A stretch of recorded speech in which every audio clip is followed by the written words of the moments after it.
शिवसेनेचा दसरा मेळावा हा बोगस आहे असा आरोप संजय राऊतांनी केलेला आहे आणि खरा दसरा मेळावा हा इथे शिवतीर्थावर होणार आहे असा थेट आरोप केलेला आहे। ते बोलतात आणि तुम्ही फारच त्यांचं मनावर घेता। ज्यांचं बोलणं महाराष्ट्राच्या जनतेनं मनावर घेतलं नाही, ज्यांना 100 आमदारांची तिकीट देऊन 20 निवडून आणता आले नाही, त्यांचं प्रचंड तुम्ही मनावर घेता। म्हणून तुमचं पण प्रचंड मी कौतुक करतो या पत्रकार परिषदेच्या निमित्तानं। आणि मी अनेक वेळा असं सांगितलेलं आहे की असंबंध बोलल्यानं माणूस मोठा होतो, त्याची ब्रेकिंग होते, याची प्रचिती पुन्हा एकदा मला आली। पण ते दसरा मेळावा म्हणतात की गुजरातला करा, गुजरात अहमदाबाद मध्ये काय म्हणतात, फरक पडतो का आमच्यावर, तुमच्यावर, जनतेवर? कोणावरच फरक पडत नाही। शेवटी दसरा मेळावा हा वंदनीय बाळासाहेबांचा विचार ऐकण्यासाठी सगळे शिवसैनिक त्या ठिकाणी यायचे। या वर्षीची परिस्थिती अशी आहे की प्रचंड पूर परिस्थिती महाराष्ट्रामध्ये निर्माण झालेली आहे आणि मग उत्तर महाराष्ट्र असेल, मराठवाडा असेल, विदर्भ असेल, मग पूर्व पश्चिम या दोन्ही ठिकाणून काय चाललंय हा सर या दोन्ही तिन्ही ठिकाणून आमच्या कार्यकर्त्यांना, शिवसैनिकांना येऊ नये असे निर्देश माननीय शिंदे साहेबांनी दिलेले आहेत। त्याच्यामुळे यावेळेचा दसरा मेळावा हा गोरेगावमध्ये होईल, बंदिस्त होईल।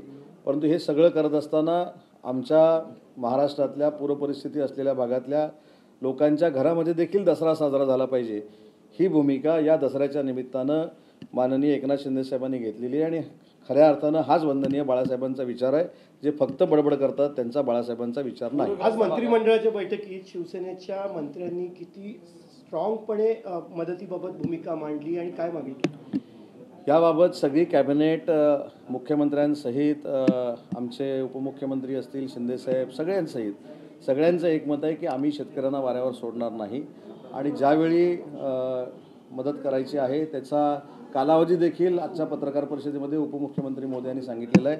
त्याच्यामुळे मंत्रिमंडळातला एक मंत्री म्हणून मी एवढंच सांगतो की जिथं पूर परिस्थिती आहे तिथल्या शेतकऱ्यांना, तिथल्या बाधित घटकांना आम्ही वाऱ्यावर सोडणार नाही, त्यांच्या मागे ठामपणानं उभे राहू। ठाणे पॅटर्नची जोरदार चर्चा आहे मुंबई महानगरपालिकेच्या निवडणुकीच्या पार्श्वभूमीवर। नेमका ठाणे पॅटर्न काय असणार आहे? विविध सेलची प्रत्येकाला प्रत्येकाचा पक्ष वाढवण्याचा अधिकार आहे। त्या पद्धतीनं प्रत्येक सामाजिक स्तरावरचा सेल हा ठाण्यामध्ये करण्यात आलेला आहे, जो प्रत्येक पक्षाचा, त्याच्यामध्ये नाविन्यपूर्ण असं काही नाही। परंतु ठाण्याचा पॅटर्न काय आहे आपण 3 वर्षांपूर्वी देखील बघितलेला आहे, त्याच्यामुळे जास्त खोलात काही जायचं नाही। त्याच्यामुळे आम्ही महायुतीनं लढणार आहोत हे मात्र निश्चित आहे। पण विक्रम पाचपुते असं म्हणतात की केवायसी जोपर्यंत शेतकऱ्यांची होत नाही, अशा ज्यांचं केवायसी नाहीये त्यांना नुकसान भरपाई मिळणारच नाही।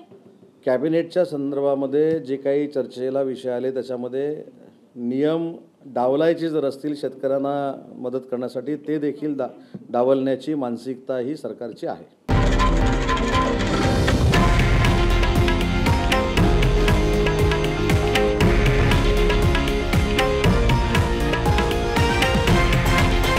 हे आहे देशातील नंबर 1 न्यूज नेटवर्क आणि आपण पाहत आहात TV9 मराठी, एकमेव।